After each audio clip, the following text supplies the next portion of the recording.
ನಮಸ್ತೆ ಪ್ರಿಯ ವೀಕ್ಷಕರೇ, ನಾನು ನಿಮ್ಮ ಇಂದ್ರೋಜಿರಾವ್ ಶಿವಮೊಗ್ಗ ಆಟೋ ಯೂಟ್ಯೂಬ್ ಚಾನಲ್ನ ಮಾತಾಡ್ತಾ ಇದ್ದೀನಿ. ವೀಕ್ಷಕರೇ, ನಾನೀಗ ಶಿವಮೊಗ್ಗ ನಗರದ ಗೋಪಿ ಸರ್ಕಲ್ ಆವರಣಕ್ಕೆ ಬಂದಿದ್ದೀನಿ. ಕಾರಣ ವೀಕ್ಷಕರೇ, ಇಂದು ಶಿವಮೊಗ್ಗ ಜಿಲ್ಲಾ ಹಾಲು ಉತ್ಪಾದಕರ ಹಿತರಕ್ಷಣಾ ವೇದಿಕೆ ಶಿವಮೊಗ್ಗ ಜಿಲ್ಲೆ ಇವರು ಬೃಹತ್ ಪ್ರತಿಭಟನೆ ಮಾಡ್ತಾಯಿದ್ದಾರೆ. ಹಾಲಿನ ದರ ಹೆಚ್ಚುವರಿ ಹಾಗೂ ಪ್ರೋತ್ಸಾಹಧನ ಬಿಡುಗಡೆ ಮಾಡಲು ಬೃಹತ್ ಪ್ರತಿಭಟನಾ ಕಾರ್ಯಕ್ರಮವನ್ನು ಏರ್ಪಡಿಸಿದ್ದಾರೆ. ಇವತ್ತು ಅಮೀರಮ್ಮ ಸರ್ಕಲಿಂದ ಬಂದು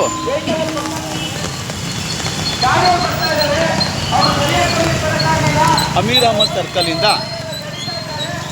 ಜಿಲ್ಲಾ ಕಚೇರಿ ಆವರಣಕ್ಕೆ ಬರ್ತಾ ಇದ್ದಾರೆ. ಬಂದ್ಬಿಟ್ಟು ಇಲ್ಲೊಂದು ಪ್ರತಿಭಟನೆ ಮಾಡ್ತಾರೆ. ಗೋಪಿ ಸರ್ಕಲ್ ಇದ್ದಾರೆ ನೋಡಿ ವೀಕ್ಷಕರೇ, ಪ್ರತಿಭಟನೆಯನ್ನು ಮಾಡ್ತಾ ಇದ್ದಾರೆ. ಪೊಲೀಸ್ ಅಧಿಕಾರಿಗಳಿಗೆ ಮನವಿ, ಇದು ಯಾವುದೇ ಜಾತ್ರೆಗೆ ಬರ್ತಾ ಇಲ್ಲ, ಯಾವುದೇ ವ್ಯಾಪಾರಕ್ಕೆ ಬರ್ತಾ ಇಲ್ಲ, ರೈತರು ಕಷ್ಟ ಕೇಳಲಿಕ್ಕೆ ಬರ್ತಾ ಇದ್ದಾರೆ. ಇಡೀ ಜಿಲ್ಲೆಯಿಂದ ರೈತರು ಅವರು ಕಷ್ಟ ಪಟ್ಕೊಂಡು ವಿಐಪಿ ಬಸ್ನಲ್ಲೂ ವಿಐಪಿ ಕಾರ್ನಲ್ಲೂ ಬರ್ತಾ ಇಲ್ಲ, ರೈತರ ಗಾಡಿಗಳು ಬರ್ತಾ ಇದ್ದಾವೆ. ಯಾವುದೇ ಗಾಡಿಗಳನ್ನ ಮುಖ್ಯ ಅಧಿಕಾರಿಗಳು ಏನಿದ್ದಾರೆ ಅವ್ರ ಗಮನಕ್ಕೆ ನಮ್ಮ ಮನವಿ, ಯಾವುದೇ ರೈತರ ಗಾಡಿನ ನಿಲ್ಲಿಸಬಾರ್ದು ಅಂತ ತಮ್ಮಲ್ಲಿ ಕೇಳ್ಕೊಳ್ತಾ ಇದ್ದೇವೆ. ಇಲ್ಲಿ ಹೋರಾಟಕ್ಕೆ ಬಂದಿರೋರು ಹಾಗೆ ನನ್ನ ಅಕ್ಕ ತಂಗಿಯರು, ನನ್ನ ಅಣ್ಣ ತಮ್ಮಂದಿರು, ರೈತರ ಉತ್ಪಾದಕರು ತುಂಬಾ ಜನ ರಸ್ತೆ ಮೇಲೆ ನಿಂತಿದ್ದಾರೆ, ಬರ್ತಾ ಇದ್ದಾರೆ. ಇನ್ನೂ ಅರ್ಧ ಗಂಟೆ ಯಾರೋ ಮಾತಾಡೋರು ಮೈಕ್ ಹತ್ರ ಬನ್ನಿ, ಆರಾಮಾಗಿ ನಿಂತ್ಕೊಂಡು ನಮ್ಮ ಈ ಕೂಗನ್ನ ಇಡೀ ಶಿವಮೊಗ್ಗ ಜಿಲ್ಲೆ ಕಿವಿವಾಗಿನ ಜನಕ್ಕೆ ತಿಳಿಸಲ್ಲ, ಕರ್ನಾಟಕದ ಜನಕ್ಕೆ, ಕರ್ನಾಟಕ ರಾಜ್ಯಕ್ಕೆ ಇದ್ರ ಮಾಹಿತಿ ಹೋಗ್ಬೇಕು. ನಾವು ರೈತರ ಮಕ್ಕಳು, ಯಾರು ಆಫೀಸಲ್ಲಿ ಬೆಳೆದವರಲ್ಲ.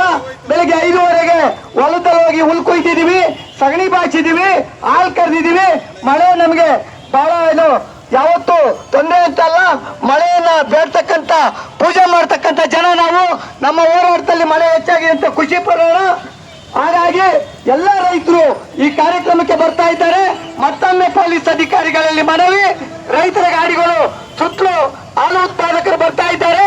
ನಿಮ್ಮ ಜನಕ್ಕೆ ಅಂತ ಕೇಸ ಮತ್ತೊಂದು ಏನಾದ್ರು ವೆಹಿಕಲ್ ಹಾಕೊಳ್ಳಂಗಿದ್ರೆ ನಾಳೆ ಮತ್ತೆ ಇವತ್ತು ಮಧ್ಯಾಹ್ನ 4 ಗಂಟೆ ಮೇಲೆ ನೀವು ಹಾಕೊಂಡು ಕೂತ್ಕೊಳ್ಳಿ. ದಯಮಾಡಿ ಯಾವುದೇ ರೈತರ ಗಾಡಿನ ನಿಲ್ಲಿಸಬಾರ್ದು ಅಂತ ಹೇಳ್ತಾ ನಮ್ಮಲ್ಲಿ ಮನವಿ ಮಾಡ್ತಾ ಇದ್ದೇನೆ. ಅದೇ ರೀತಿ ಜಗಣ್ಣವರು ಮಾತಾಡಬೇಕು ನಮ್ಮ ಅಂತ ಕೇಳ್ಕೊಳ್ತಾರೆ. ಹೆಚ್ಚಿಗೆ ಕಾರ್ಯದರ್ಶಿ ಅವರಾದ ಮಹಿಳಾ ಘಟಕದವರು ಬಂದಿದ್ದಾರೆ. ಅರುಣಾದೇವಿಯವರು ಇವರು ವಿಶೇಷವಾಗಿ ನಾನು ಪರಿಚಯ ಮಾಡ್ಕೊಳ್ಳ. ಈ ತಾಯಿ ಬನ್ನಿ ಮೇಡಮ್, 1,000 ಲೀಟರ್ ಹಾಲಾಕತ್ತೆ. ಎಷ್ಟು? ಖಂಡಿತ ನೆರವೇರಿಸಿ ಅಂತ 1,000 ಲೀಟರ್ ಒಂದೇ ಹೆಣ್ಮಗಳಾಗ್ತಾರೆ. ಎಷ್ಟು ಕಷ್ಟ ಪಡ್ಬೋದು. ನಾವೊಂದು ಟೈರಿಗೆ 200-300 ಹಾಲಾಕ್ಲಿಕ್ಕಾಗಲ್ಲ.